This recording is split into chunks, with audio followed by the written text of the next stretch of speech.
नमस्कार दोस्तों, स्वागत है आपका अपने चैनल मिस्टर एसबी कॉलेज पर। जी हाँ दोस्तों, आइए आज के आउटसोर्सिंग कच्चे क्रम से जुड़ी कुछ खबरों को जल्दी से जान लेते हैं कहाँ से क्या खबर आई है। तो सबसे पहली खबर देख लेते हैं दोस्तों। आज यहाँ पर कंप्यूटर टीचर से रिलेटेड है।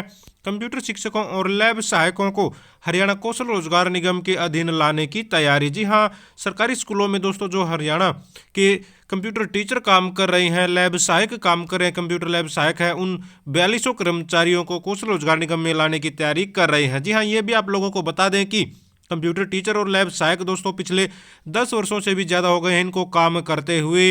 ये पक्का करने की मांग करते रहे हैं, लेकिन कौशल रोजगार निगम में अब इनको जोड़ने की तैयारी चल रही है और कौशल रोजगार निगम का दोस्तों ये लगातार विरोध भी करते आए हैं। कौशल रोजगार निगम में ये शामिल नहीं होना चाहते, लेकिन अब यहाँ पर पता चला है कि मुख्यमंत्री कार्यालय ने इन्हें हरियाणा कौशल रोजगार निगम में रखने के आदेश जारी कर दिए हैं। कंप्यूटर लैब सहायकों को फ्रेश लेवल 1 में और कंप्यूटर टीचर को फ्रेश लेवल 3 में रखा जाएगा। वेतन से 18% जीएसटी भी काटी जाएगी। तो अब इसका विरोध होना लाजमी है। आने वाले समय में आप लोग इसका विरोध होते हुए देखेंगे कि क्योंकि कंप्यूटर टीचर और लैब सहायक कौशल रोजगार निगम में शामिल नहीं होना चाहते। वो चाहते हैं कि सरकार सीधे इनके लिए कोई पॉलिसी बनाए और इनको पक्का कर दें।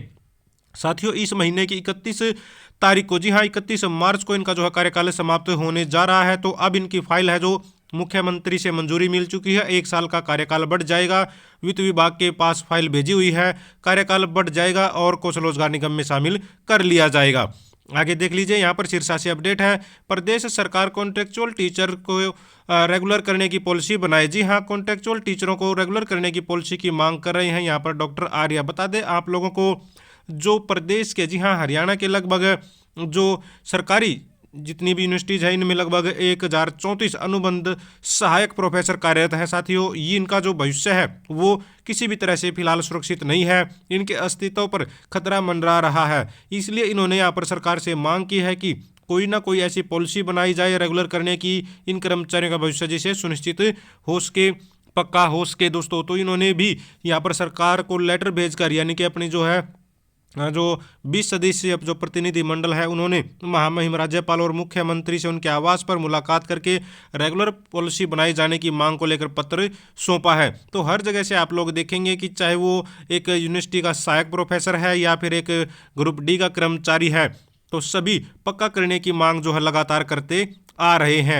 इसके बाद आगे देख लीजिए, यहाँ पर शीर्षा से ही अपडेट है। कौशल रोजगार निगम से जिले में 44 महिला पटवारियों की नियुक्ति। जी हाँ, जो सिरसा जिले में दोस्तों कौशल रोजगार निगम के माध्यम से टोटल 132 पटवारी लगे हैं, जिनमें से 44 महिला पटवारी हैं और अब इनकी दोस्तों ट्रेनिंग भी स्टार्ट हो गई है। जी हाँ, कौशल रोजगार निगम के तहत लगे 140 असिस्टेंट पटवारियों की नियुक्ति दी जा रही है ट्रेनिंग। तो अब दोस्तों इनकी 1 साल के लिए, जैसा कि अब आप लोग इस चीज़ को समझने की कोशिश कीजिए, 1 साल का कॉन्ट्रैक्ट होता है मैक्सिमम कौशल रोजगार निगम में। अब इन पटवारियों को ट्रेनिंग भी दी जाएगी, ट्रेनिंग पर भी काफ़ी कुछ जो है खर्च आएगा सरकार का।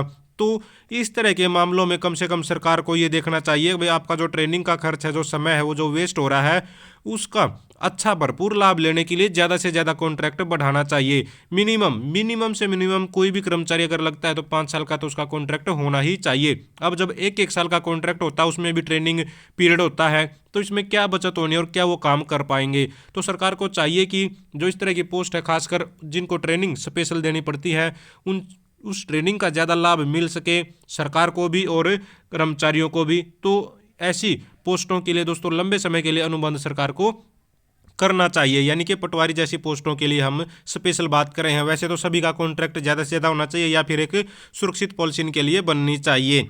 चंडीगढ़ से अपडेट देख लीजिए, यहाँ पर प्रशासन और राजनीतिक दलों पर बरसे अनुबंधित कर्मचारी, कहा हमारी मांगे सुने। जी हाँ, प्रेस वार्ता में कहा कि प्रशासन के निर्णय लेने की अक्षमता के कारण कर्मचारी छटनी के कगार पर है। तो चंडीगढ़ में भी दोस्तों जो कॉन्ट्रैक्ट कर्मचारी है, इन्होंने प्रेस वार्ता करके सरकार पर बरसे हैं और इन्होंने बताया भी किस तरह से 20,000 के करीब जो कर्मचारी हैं जो किसी भी तरह से डीसी रेट पर आउटसोर्सिंग कॉन्ट्रैक्चुअल के तहत काम कर रहे हैं, पिछले 15-15, 20-20 सालों से लगे हुए हैं, इनकी नौकरियों पर तलवार लटकी हुई है, लेकिन सरकार है, जो प्रशासन है, कोई ध्यान नहीं दे रही है, उनकी सुनवाई नहीं हो रही है। कई सरकारें आई हैं, कई सरकारें गई हैं, लेकिन कर्मचारियों की समस्या का हल नहीं हुआ है। जो सबसे मुख्य जो समस्या है दोस्तों, वो है एक सुरक्षित पॉलिसी बनाने की। तो सभी कर्मचारी, चाहे वो चंडीगढ़ में है या फिर अन्य किसी जगह पर है, हरियाणा में भी तो सुरक्षित पॉलिसी की डिमांड लगातार करते आए हैं। सरकार सबसे मुख्य मांग पर ही ध्यान नहीं दे रही है, रेगुलर करने के लिए कोई पॉलिसी ही नहीं लेकर आ रही है। करनाल से देख लीजिए, यहाँ पर आंगनवाड़ी वर्कर व हेल्पर को 2 माह से मानदेय नहीं मिला। जी हाँ, आंगनवाड़ी वर्कर और हेल्पर यूनियन की जिला कमेटी करनाल ने कहा कि पिछले 2 महीने से दोस्तों जो है इनको वेतन नहीं मिल पा रहा है। वेतन न मिलने के कारण इनको जो है आर्थिक तंगी का सामना करना पड़ रहा है। इन्होंने यहाँ पर बताया है भी इनके जो अधिकारी हैं उनकी भी भारी कमी है, जिस वजह से जो है जो टाइम पर सारा का सारा काम नहीं हो पाता। आंगनवाड़ी जो केंद्र है उन पर समय पर राशन नहीं पहुंच पाता। 3-3 साल से आंगनवाड़ी केंद्रों का किराया बाकी है।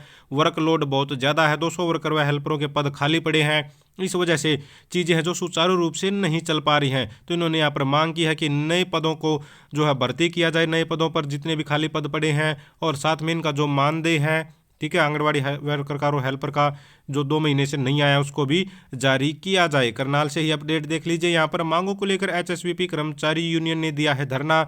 जी हाँ, एचएसवीपी कार्यालय में ठेकेदार के अधीन कार्यरत कच्चे सफाई कर्मचारियों का ठेकेदार पर लगातार शोषण करने का आरोप लगाया जा रहा है। इनका यहाँ पर कहना है कि पीएफ ईएसआई जमा कराने, समय पर वेतन न देने, बेसिक सुविधाएं हैं जो वर्दी है, साबुन, पानी व तेल पानी जो इनको भी मिलता है, जो भी बेसिक सुविधाएं होती हैं वो इनको नहीं उपलब्ध करवाई जा रही हैं समय पर। इसलिए कर्मचारी ने सेक्टर 12 स्थित कार्यालय पर धरना दिया है। कर्मचारी ने आरोप लगाया कि पिछली बार भी इनका जो है प्रदर्शन जब इन्होंने किया था तो आश्वासन देकर इनको जो है उठा दिया गया। तो आश्वासन देने के बाद ठेकेदार ने अब तक किसी प्रकार की कोई कार्रवाई नहीं की है, जिन जिन बातों का आश्वासन दिया था। तो अब ये चाहते हैं कि जो ठेकेदार ने आश्वासन दिया था उन समस्याओं का समाधान करे और जल्द से जल्द जो है इनकी मांगों को पूरा करे।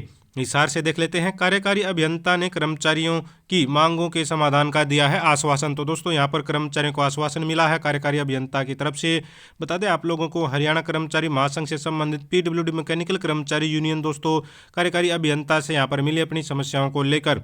तो यहाँ पर इन्होंने जो भी मांगे रखी हैं उसके संबंध को दोस्तों मतलब उन मांगों को देखते हुए इनको आश्वासन दिया गया है कि जल्द इनकी मांगों को जो है मान लिया जाएगा। सबसे प्रमुख मांग अगर बात करें तो कुशल रोजगार निगम के तहत कार्यरत कर्मचारियों का अनुभव चढ़ाने, अनुभव प्रमाण पत्र जारी करने, और यहाँ पर इन्होंने ईएसआई संबंधित जो अन्य है मांगे वो रखी हैं। फिलहाल जो अनुभव का जो परेशानी चल रही है आप लोगों को पता है, अनुभव के आधार पर जो है कर्मचारियों की संख्या मांगी गई है। बहुत सारे जो डिपार्टमेंट उसको भेज भी चुके हैं। चीफ सेक्रेटरी ऑफ हरियाणा की वेबसाइट पर जो लेटर आया था, तो ये समस्या कई जगह पर देखने में आ रही है। विभाग हैं जो वो पुराने कर्मचारियों को कौशल रोजगार निगम के हिसाब से ही उनका जो है एक्सपीरियंस चढ़ाते जा रहे हैं, यानी कि रिपोर्ट भेज रहे हैं। उससे भी कर्मचारियों में काफ़ी जो है नाराजगी नजर आ रही है। पानीपत भास्कर से अपडेट है, यहाँ पर देख लीजिए, पशुपालन विभाग में खाली पदों पर स्थायी भर्ती की मांग। जी हाँ, सर्व कर्मचारी संघ के जिला कार्यालय में राज्य पशुपालन विभाग के कर्मचारियों की बैठक की अध्यक्षता यहाँ पर दोस्तों 505 यूनिट जिला प्रधान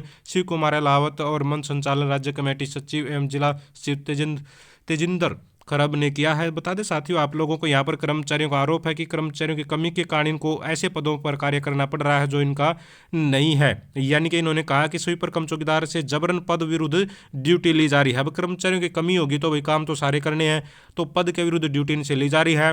2 वर्ष पूरा कर चुके कर्मचारियों को स्थायी नहीं किया जा रहा है। जी हाँ, इन्होंने आरोप लगाया है कि 2 वर्ष का कार्यकाल पूरा किए जाने वाले कर्मचारियों का जो है स्थायी किए जाने का हक बनता है, लेकिन जो है अभी तक इनको पक्का नहीं किया जा रहा है।